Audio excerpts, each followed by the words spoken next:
Hello, I'm Sebastian. Welcome to Nine Nar Trees podcast. Today, I will summarize and review the book. The Technological Society by Jacques Ellul is a landmark work of social criticism that investigates how modern life becomes organized around technique, meaning the drive for efficiency, standardization, and measurable results. Written in the mid-20th century yet persistently contemporary, the book argues that technology is not merely a collection of tools, but an all-encompassing system that reshapes institutions, politics, economics, education, and personal values. Ellul examines how technical methods spread from industrial production into administration, communication, warfare, and culture, creating pressures that reward what is faster, cheaper, and more controllable. Rather than offering a simple anti-technology message, he probes the deeper logic that makes societies select certain solutions and discard others. Readers encounter a provocative thesis. Once technique becomes the primary criterion for decision-making, human ends can be quietly replaced by technical means. The result is a challenging, influential framework for understanding modernization, bureaucracy, and the hidden costs of progress. I will give you key takeaways from this book. Firstly, technique as a system, not just tools. A central topic in The Technological Society is Ellul's definition of technique as the search for the most efficient means in every domain, not only in machines and engineering. He treats technique as a coherent system of methods, procedures, and standards that spreads wherever measurable improvement is possible. This shift matters because it reframes technology from being neutral equipment into an organizing principle that structures choices before individuals even feel they are choosing. Ellul argues that once a society prizes efficiency as a dominant value, technical solutions become self-justifying, and alternatives that are slower, less uniform, or less predictable are dismissed as irrational. The technical mindset then migrates from factories into government offices, classrooms, hospitals, media, and even interpersonal relations, creating a common expectation that problems should be solved through optimization.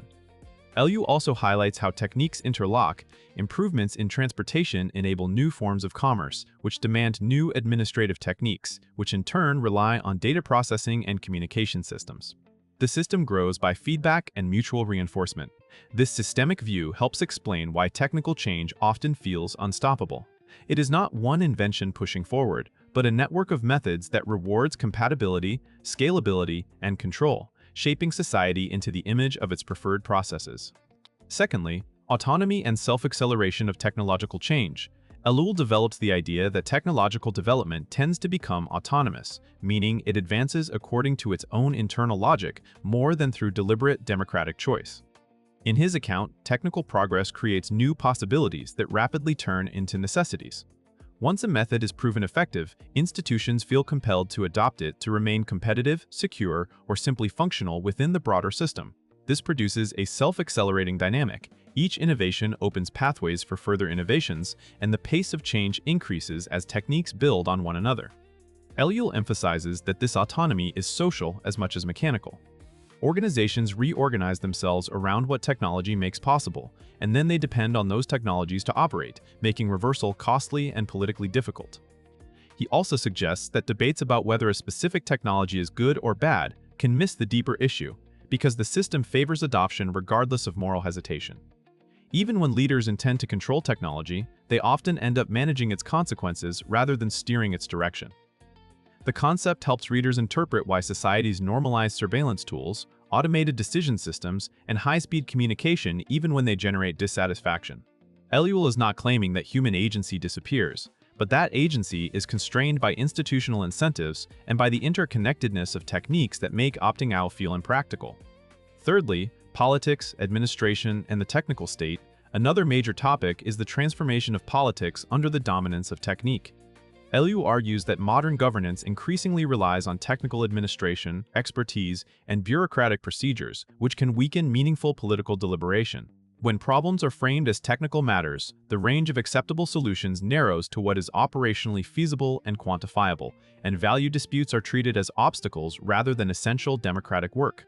The rise of specialized agencies, planning, and statistical management can therefore shift power away from citizens toward administrators and experts who control the methods and the data. Ellul also explores how mass society and propaganda techniques become integrated into political life. Communication, polling, media management, and psychological methods can be used to manufacture consent, stabilize institutions, and reduce unpredictability. The technical state is not necessarily a dictatorship, but it is a system in which decision-making becomes more procedural and less participatory, and where efficiency and security can dominate liberty and pluralism. This analysis encourages readers to look beyond partisan conflict and notice structural patterns: how policy becomes an optimization problem, how metrics become substitutes for judgment, and how institutional survival can become the main goal. Ellul's perspective is especially relevant to contemporary discussions about algorithmic governance, administrative complexity, and the way political legitimacy is increasingly tied to performance indicators rather than civic engagement. Fourthly, human freedom, adaptation, and the problem of choice. Ellul repeatedly returns to the question of freedom within a technological society. He challenges the comforting belief that people remain fully in control as long as they can choose among products or vote periodically. In a world organized by technique, many choices are pre-formatted. Institutions define objectives in technical terms, workflows dictate behavior, and individuals are trained to adapt to systems rather than reshape them. Ellul describes how education, work, and media can condition people to accept technical necessity, rewarding compliance and specialized competence over reflective judgment. Freedom then risks being redefined as smooth functioning within the system, not the ability to set ends, refuse certain means, or sustain non-technical forms of life. He also highlights psychological pressures. Constant change requires continuous adaptation, and adaptation becomes a virtue, making resistance look like irrational nostalgia. This does not mean that human dignity is impossible, but it becomes harder to defend because the criteria for success are increasingly external and measurable. The topic invites readers to examine their own lives, from dependence on devices to reliance on bureaucratic systems, and to ask where their goals originate. Ellul pushes toward a more demanding notion of freedom, the capacity to judge, to limit, and to preserve spaces where human values are not subordinated to efficiency. Lastly, promises and costs of progress, efficiency, ethics, and meaning. The book also investigates the moral trade-offs that accompany the pursuit of efficiency.